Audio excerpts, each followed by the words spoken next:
আমরা চেয়ার হতে পারবো না, কিন্তু চেয়ারের একটা পা হওয়ার চেষ্টা করব, যাতে ওই পাবিহীন চেয়ারটাই অকার্য হয়ে যায়। বর্তমান রাজনীতিতে জেইউ পার্টির, জাতীয় উন্নয়ন পার্টির সেই ভূমিকায়। আপনার কি এতক্ষণ আমার বক্তব্যে, আমার কোনো অ্যাক্টিভিটিসে আপনার কি মনে হয়েছে যে আমি কমিউনাল? যদি আপনার নাম দেখতে পাবে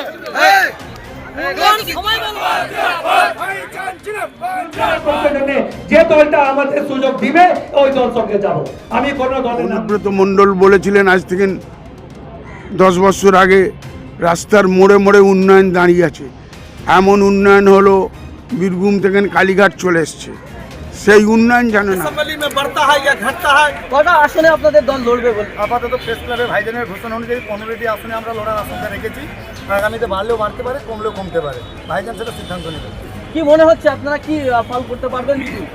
ফল তো সবাই আশাতেই নাবে, ফলবিহীন তো কেউ গাছ লাগায় না। আমরা গাছ লাগিয়েছি মানে ফলের আশা অবশ্যই করব। আমাদের ভরসা, আমাদের আস্থা, আমাদের বিশ্বাস, আমাদের কর্মীদের মনোবল, আমরা অবশ্যই ফল করব ভালো। মসজিদ নিয়ে রাজনীতি করা, মসজিদ নিয়ে বিভেদ তৈরি করা আমি মোটেই পছন্দ করি না। আমি কেন, আল্লাহও পছন্দ করেন না, মুস্তাফা সাল্লাল্লাহু আলাইহি সাল্লামও পছন্দ করেন।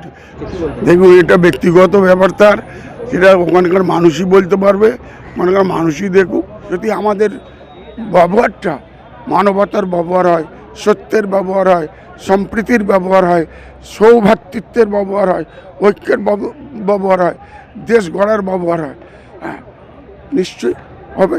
করুক না, মন্দির করুক, মসজিদ করুক, গির্জা করুক, মঠ করুক, হ্যাঁ, কিন্তু মানুষের মঙ্গলের জন্য করতে হবে, বিভেদ করার জন্য না। উন্নয়নের নামে যে কোনো পার্টি হলেই স্বাগত। পশ্চিমবাংলার মানুষ, ভারতবর্ষের মানুষ উন্নয়ন চায়, কিন্তু উন্নয়ন অনুব্রতও চেয়েছিলেন। অনুব্রত মণ্ডল বলেছিলেন আজ থেকে 10 বছর আগে রাস্তার মোড়ে মোড়ে উন্নয়ন দাঁড়িয়ে আছে। এমন উন্নয়ন হলো বীরভূম থেকে কালীঘাট চলে এসছে, সেই উন্নয়ন যেন না হয়। হ্যাঁ, 2021-এ আমি আইএসএফের প্রতিষ্ঠাতা ভাইস প্রেসিডেন্ট ছিলাম। যখন কথা এবং কাজের মিল পেলাম না এবং বিজেপির মতো সাম্প্রদায়িক দলকে রোখার জন্য, এনআরসি কাকে রোখার জন্য, বৃহত্তম শত্রুকে রোখার জন্য, তাই দিদিমণিকে, বাংলার অগ্নিকন্যা শ্রীমতী মমতা ব্যানার্জিকে সমর্থন দিয়েছিলাম বাবন ব্যানার্জি ও ফিরহাদ হাকিম সাহেবের অনুরোধে। আজকে উন্নয়নের পার্টি ঘোষণা হচ্ছে, তাই জানতে এলাম, দেখতে এলাম। উন্নয়ন চাই। কিছুদিন আগে আমরা দেখলাম হুমায়ুন কবিরও নতুন একটি দল ঘোষণা করলো, কি বলবেন? উন্নয়নের দল হোক না, একটা কেন, গণতান্ত্রিক অধিকার আছে, একটার জায়গায় 5টা হোক, উন্নয়ন হোক। কিন্তু রাজনৈতিক মহলে প্রশ্ন উঠছে যে মুসলিমদেরকে তো ডিভাইডেড করা হচ্ছে, সেখানে বিজেপির ফায়দা করে দেওয়া হচ্ছে। হ্যাঁ, কথাটা ঠিক। এটা 1947 সাল থেকেই মুসলমানদের ডিভাইডেড করা হয়েছে। মুসলমানদের ডিভাইডেড ব্রিটিশরা করে গেছে, এটা আমাদের দুর্ভাগ্যের। আজ যদি ডিভাইডেড না হতো, পূর্ব পাকিস্তান না হতো, আমাদের এই দুর্দশাটা হতো না।